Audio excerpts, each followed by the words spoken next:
Hello everyone, welcome back to my channel solo traveller. This is Ram रफेंड और आज मैं आपके लिए लेके आया हूँ अपाचे की 162V का ओनरशिप रिव्यू। और इसके काफ़ी नए नए मॉडल्स लॉन्च हो चुके हैं। अभी इसका बिल्कुल नया मॉडल है जिसमें आपको डुअल चैनल ABS देखने को मिल जाता है और काफ़ी ज़्यादा पसंद की जाने वाली बाइक है क्योंकि काफ़ी ज़्यादा रिलायबल है काफ़ी लंबे टाइम से और प्रॉपर एक कम्यूटर बाइक है और साथ में स्पोर्ट्स बाइक का फील देती है। जैसा कि आपको पता है कि अपाचे का रेसिंग DNA में मिलता है। तो एक बार देख लेते हैं कि लॉन्ग टर्म में ये बाइक कैसी आती है, क्या प्रॉब्लम लॉन्ग टर्म में आपको फेस करनी पड़ सकती है या फिर क्या ऐसी चीज़ें हैं जिससे आपको लॉन्ग टर्म में काफ़ी मदद मिलेगी इस बाइक के थ्रू। तो ज़्यादा लेट नहीं करते, स्टार्ट करते थे। और मेरे साथ हैं मिस्टर विपिन श्रीवास्तव। हाय। तो ये हैं इस अपाचे के ओनर। तो विपिन, सबसे पहले तो मैं आपसे ये जानना चाहूँगा कि स्टार्ट में जब आपको ये बाइक परचेज़ करनी थी तो उस समय काफ़ी ज़्यादा ऑप्शन थे। मेरे ख्याल से कितना टाइम हो गया इसको? 2 इयर्स। 2 इयर्स हो गया। 2 साल पहले आपका N160 भी था, लॉन्च हो चुका था। आपके पास ये ऑप्शन भी था। इसके अलावा पल्सर की आपकी 150 भी आती है जो आपकी प्रॉपर मतलब कम्यूटर बाइक है। और भी 2-3 बाइकें हैं जो इस सेम सेगमेंट में बिलोंग करती हैं, बट आप अपाचे 162V की तरफ ही गए। 4V मॉडल भी आपका आता है। सबसे पहले तो मुझे पहले से पसंद थी बाइक। हाँ। और इस इंजन जो इसका है मेन वो टेस्टेबल इंजन है, इसकी यूज़ हुआ है। और स्पोर्ट बाइक में और एवरेज भी ठीक ठाक है इसकी। अच्छा, मतलब माइलेज भी आपको सही था और आपको लगा कि इंजन रिलायबल ज़्यादा है। हाँ। और बाइक भी पहले से आपको पसंद थी। ठीक है, तो पहले तो कुछ राइड एक्सपीरियंस के बारे में बात कर लेते हैं कि 2 साल आपको हो चुके हैं। कितने किलोमीटर बाइक रन कराई है आपने अभी तक? एक बार देख लेते हैं। 40,000 लगभग। एक बार चेक कर लेते हैं मीटर ऑन करके। तो ऑलमोस्ट 40,736 किलोमीटर रन कर चुकी है। तो काफ़ी ज़्यादा रन कर चुकी है। काफ़ी कुछ सर्विसेज भी हो चुकी होंगी। इसकी पेड सर्विस तो कब की ख़त्म हो गई होंगी। तो पहले तो मुझे बताइए कितनी रन करती है नॉर्मली? इतने 2 साल में 40,000 आपने रन की, 1 साल में 20,000। तो काफ़ी कुछ चलाते हो आप। तो सबसे ज़्यादा लंबा कितना गए हो इससे आप? लंबा गए हैं 220 किलोमीटर। तो कंफर्ट कैसा था सीट का? 220 में आपको लगा कि मतलब रुकना ज़्यादा पड़ रहा था कि नहीं? मतलब एक्चुअली मैं हूँ सेल्स पर्सन। हाँ। और मेरे साथ मेरे जूनियर रहते हैं। हाँ। तो क्या होता है कि हमेशा 100 के ऊपर जाने के बाद थोड़ा बहुत अनकंफर्टेबल होता है कि बैक में पेन होता है, तो उसके लिए मतलब 100 किलोमीटर रन करने के बाद वो तो ज़्यादातर बाइक्स में हो जाते हैं। बस 100 किलोमीटर तक आपको मतलब सीट में ऐसी कोई प्रॉब्लम नहीं आई। और जैसा आप बता रहे हो आपके साथ आपके जूनियर्स भी रहते हैं, तो पिलियन का सीट का कैसा है? जो पीछे बैठने वाला कंफर्ट? पीछे थोड़ा अनकंफर्टेबल है। पीछे की सीट थोड़ी सी अनकंफर्टेबल है। आगे जो राइडर सीट है वो आपकी कंफर्टेबल है। वैसे सिंगल बेंच सीट देखने को मिल जाती है स्टेप वाली। तो मेरे ख्याल से सबसे ज़्यादा कंफर्टेबल सीट्स यही होती है। बट कुशनिंग की बात होती है, आगे की तरफ कुशनिंग ज़्यादा दे रखी है, पीछे की तरफ थोड़ी कम दे रखी है। ठीक है। माइलेज कितना मिल जाता है आपको? माइलेज 45 के समथिंग, 45 के आसपास आपको माइलेज मिल जा रहा है अभी भी।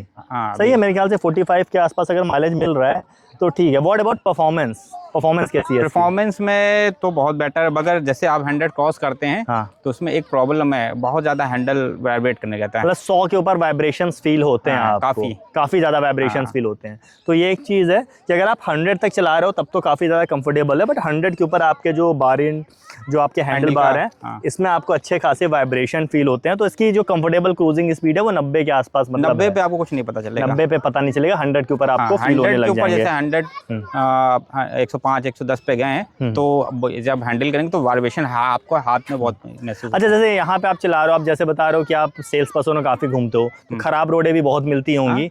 तो सस्पेंशन आपको कैसा काम करता है? ज़्यादा झटके लगते हैं, कम झटके लगते हैं? नॉर्मली झटके तो ज़्यादा नहीं लगते हैं, मगर रोड ज़्यादा ख़राब हो तो कोई भी बाइक मतलब हाँ, मतलब जो एवरेज, आपको ऐसा नहीं लगा कि सस्पेंशन ख़राब है? जैसा नॉर्मल बाइक्स में आपको फील होता है वैसा इसमें भी आपको फील हो रहा है। और ब्रेकिंग बारिश में? ब्रेकिंग एक नंबर। ब्रेकिंग एक नंबर है। ब्रेकिंग से आप पूरी तरह संतुष्ट हो? आपने एक बार में बोल दिया कि ब्रेकिंग एक नंबर है। देख लो, फ्रंट में भी पेडल डिस्क ब्रेक आपको देखने को मिल जा रहे हैं। और मेरा एक इंसिडेंट था, नई बाइक लिया था मैं, शहीद पथ पे चला रहा था। ओके। तो अचानक से एक बस केवल इतनी दूरी पे, मतलब इतनी दूरी पे ही मैंने ब्रेक मारा था, रुक गई थी बाइक एकदम से। मतलब ब्रेकिंग से आप पूरी तरह संतुष्ट हो कि है? What about ground clearance? अगर कहीं पे स्पीड ब्रेकर्स आते हैं या फिर चीज़ें आती हैं तो ये जो एरिया है, कभी ऐसा लगा आपको कि बाइक नीचे से लड़ सकती है? नहीं, ऐसा कुछ नहीं है। तो मतलब ग्राउंड क्लियरेंस की कोई दिक्कत नहीं, इंडियन रोड्स के लिए बिल्कुल परफेक्ट है। रात में कितना ट्रैवल किया आपने? रात में भी मैक्सिमम तो दिन में ही होता है, रात में भी ट्रैवल होता है, मतलब बहुत नहीं होता है। तो रात में इसकी हेडलाइट कैसी है? हेडलाइट तो बढ़िया है। इसमें आपकी लाइट का आई थिंक LED लाइट्स देखने को प्रॉपर मिल जाती हैं इसमें। तो रात में मतलब पूरी प्रॉपर विजिबिलिटी आपको पूरी आती होती है, है। ऐसा तो नहीं लगता कि आपको लाइट्स चेंज करानी नहीं पड़ेंगी? नहीं नहीं, कोई बिल्कुल आप सेटिस्फाई हो लाइट्स किसके जो थ्रो से है। अच्छा एक चीज़ और है, जैसे इसका मीटर अगर आप देखोगे तो ब्लैक एंड वाइट मीटर है, एंड बाइक चलाते समय इसी में आपको इन्फॉर्मेशन देखनी होती है कि इसमें फ्यूल जैसे कितना है। दिन में चलाते समय एक सजेशन है कंपनी को मेरे, हाँ कि ये जो लाइट है येलो के जगह थोड़ा जो ब्लू क्या मून लाइट होती है हाँ, उस टाइप में होता तो ज़्यादा ये मतलब विजिबिलिटी की दिक्कत है हाँ, आपको, दिन में। अगर धूप वूप पड़ती है तो उसमें दिखाई कम हाँ पड़ती दिन है, में के तो ये एक प्रॉब्लम है विजिबिलिटी मीटर की। आप देख लो अभी भी देखो बिल्कुल धूप नहीं है, फिर भी विजिबिलिटी बहुत अच्छी नहीं है, तो धूप के साथ में यहाँ पे विजिबिलिटी की प्रॉब्लम आ जाती है, मीटर में उतना ज़्यादा कुछ दिखाई नहीं पड़ता है। अच्छा टायर्स आपके हैं अभी क्या जो कंपनी फिटेड टायर आए थे वही हैं नहीं कि? नहीं, अभी सडनली मैंने 1 महीने पहले चेंज कराया है। तो दोनों टायर चेंज करा दिया आपने? हाँ लगभग एक चेंज एक इस महीने चेंज कराना है। पीछे वाला? हाँ पीछे वाले टायर आपके क्योंकि नए भी लग रहे हैं। हाँ, ये तो आपने लगभग change- 40,000 के बाद मैंने चेंज कराया था। 40,000 के बाद आपने समथिंग हो गई थी तब चला चेंज कराया था। तो काफ़ी ज़्यादा चल गया उस हिसाब से। कौन से टायर लगे थे इसमें पहले? ये कंपनी ही फिटेड थे। टीवीएस के जो टायर आते हैं वही इसमें लगे हुए थे, फ्रंट वाले अभी आपने चेंज नहीं नहीं, कराए? एक अभी बार नहीं फ्रंट वाले दिखा देते हैं, 40,000 चलने के बाद देखिए फ्रंट वाले टायर की हालत कैसी है। अभी भी देखा जाए तो ये बिल्कुल फ्लैट नहीं हुए हैं, ये जो आपके खांचे हैं ये अभी भी आपके प्रॉपर दिखाई पड़ रहे हैं। ये सारी चीज़ें यहाँ बीच वाले खांचे से चेक करते हैं तो देखो ये अभी भी दिख रहे हैं, तो टायर बिल्कुल फ्लैट नहीं हुए, तो काफ़ी हार्ड प्रोफाइल टायर है। तो टायर की ग्रिप कैसी है?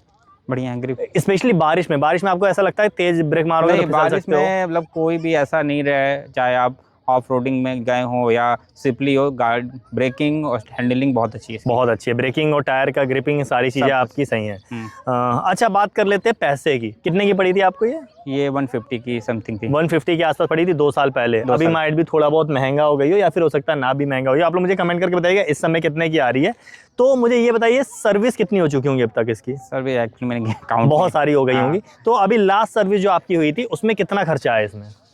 लास्ट सर्विस जैसे डिपेंड करता है कि आपकी बाइक में क्या खराब हुआ, जैसे चान स्पैक कभी खराब अगर मान लीजिए मैं पार्ट्स को हटा देता हूँ, तो नॉर्मल जो आपका इंजन ऑयल ये सारी चीजें 1300-1400 में हो जाती है। 1200-1300-1400 में हो जाती है। अगर कोई आराम से। पार्ट्स वार्ट चेंज होते हैं तब कितना होता है? तब मान लीजिए जो पार्ट चेंज वो है कितना मतलब आपको क्या लगता है मैक्सिमम टाइम जो चेंज होता है वो चेन स्पॉट होता है। चैन स्प्रॉकेट चेंज कितनी बार हुआ है?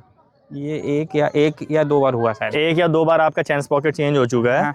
तो मेरे ख्याल से 40,000 पे तो वैसे भी एक बार तो इजीली चेंज 2 हो बार हुआ जाएगा। शायद maximum। 2 बार हो चुका है चैन स्प्रॉकेट ना, क्योंकि मेरी भी जो NS400 है उसका चैन स्प्रॉकेट ऑलमोस्ट खराब हो चुका है और अभी वो 13,000 ही चली है। तो मुझे लगता है 40,000 में 2 बार होना तो एक नॉर्मल चीज़ है। कितने का पड़ता है चैन स्प्रॉकेट्स का? ये काउंट नहीं, मगर होता हुआ 700-800 मैंने देखा नहीं। 700-800 के आसपास। हाँ, आप लोग मुझे कमेंट करके बताइए कितने का पड़ता है। आपको क्या लगता है पार्ट्स की कीमत महंगी है सस्ती है क्या है? थोड़ा सा रिड्यूस कर सकते हैं अगर। थोड़ा सा रिड्यूस कर सकते हैं, पार्ट्स थोड़े से महंगे हैं। हाँ कर सकते हैं रिड्यूस। इससे पहले कौन सी बाइक चला रहे थे आप? इससे पहले तो मैं आपका हीरो होंडा की स्प्लेंडर प्रो। तो हीरो के पार्ट से इसके पार्ट्स में कितना डिफरेंस? बहुत काफ़ी डिफरेंस है। काफी difference है। उसकी सर्विसिंग तो 1000 में सारा कंप्लीट हो जाती थी। पार्ट्स के साथ। हाँ बट वो आपकी 100 सीसी की भी बाइक है, ये आपकी 160 सीसी बाइक है, स्पेशली आपकी स्पोर्ट्स बाइक में आती है। तो कम्यूटर वाला आराम मिलता है लेकिन स्पोर्ट्स बाइक वाली फील देती है, लुक वाइज भी बेटर है, तो थोड़ा खर्चा तो इसमें आना लाजमी है। तो ये सारी चीज़ें हैं। और आप मुझे कुछ ऐसी चीज़ बता सकते हो कि मतलब जैसे आप तो 40,000 किलोमीटर चला चुके हो, रोज़ ये बाइक चला रहे हो, कुछ आपको ऐसा लगता है कि ये चीज़ अगर थोड़ी सी और इम्प्रूव हो जाती है इस बाइक में तो मज़ा आ जाती है? मेन मैंने बताया हैंडलिंग जो है वो थोड़ा सा और इसको लाइट कर सकते हैं, मतलब हैवी रहती है जब गाड़ी। हैंडल थोड़ा सा मतलब हैवी फील होता है heavy आपको? feel होता है। मुझे लगता है इसकी एक वजह ये हो सकती है ना कि इसका हेडलाइट बहुत बड़ी है। अगर आप सामने से भी देखोगे ना तो काफ़ी चंकी सी दिखने वाली हेडलाइट है, उसकी वजह से थोड़ी सी आगे से ये थोड़ी सी और ज़्यादा भारी आपको फील होती होगी, है ना? और कोई वाइब्रेशंस भी आपने बताए थे? बाकी सब बढ़िया है, अभी तक तो कोई ऐसा इशू नहीं आया। अभी तक और कोई इशू नहीं आया? इंजन में कभी कोई इशू आया है? अभी तक कोई इशू नहीं आया इंजन में। अभी तक इंजन में कोई इशू नहीं आया? नहीं। कोई भी प्रॉब्लम आपको ऐसी है कि सर्विस के अलावा कभी आपको जाना पड़ा हो कि कोई प्रॉब्लम आ गई हो बाइक में? ऐसा कुछ इशू नहीं हुआ। सिर्फ सर्विस के टाइम पे ही सर्विस सेंटर जाते हो? हाँ बस, वो भी तो जब ये- ओवर हो जाती तभी जाता हूँ, उससे पहले तो नहीं। भाई ये एक बहुत अच्छी चीज़ है कि सिर्फ सर्विस के टाइम पे अगर आपको सर्विस सेंटर विजिट करना पड़ रहा है, बीच में कभी नहीं जाना पड़ रहा है, तो मतलब है कि आपकी जो बाइक है वो अच्छी तरह काम कर रही है। तो मेरे ख्याल से ऑलमोस्ट सारी चीज़ें पूछ चुका हूँ मैं इनसे। सर्विस कॉस्ट आपने 1200-1300 रुपये बताई थी मेरे को। तो अच्छी चीज़ है इस बाइक के बारे में कि सर्विस कॉस्ट बहुत ज़्यादा नहीं है, परफॉर्मेंस अच्छी है, हैंडलिंग बेटर है, ब्रेकिंग बहुत अच्छी है, टायर की परफॉर्मेंस अच्छी है, ग्राउंड क्लियरेंस अच्छी है और कंफर्ट अच्छा है। ख़राब चीज़ें जो 2-3 चीज़ें इसमें इश्यूज़ पता चले, पहली चीज़ कि 100 के ऊपर वाइब्रेशंस बहुत ज़्यादा होता है। दूसरा चीज़ है हैंडल थोड़ा सा हार्ड है, थोड़ा सा ज़्यादा भारी फील होता है। और तीसरी चीज़ मेरे ख्याल से आपने बताया था कि जो पिलियन का पैर है, पिलियन की कंफर्ट है, हाँ, वो उतनी ज़्यादा बेटर कंफर्टेबल नहीं है। तो ये था आपका अपाचे 160 तो आप लोग मुझे बताइएगा आपको ये ओनरशिप रिव्यू कैसा लगा, और अगर आप लोग को कोई और क्वेश्चन पूछने हैं तो आप कमेंट सेक्शन में पूछ सकते हो, विपिन उसका आंसर दे देंगे। इसी के साथ ये व्लॉग इन करते हैं। सोशल मीडिया हैंडल में नया डिस्प्ले हो रहा है, राइट हार्ट राइट से, this is Ram signing off, keep being awesome.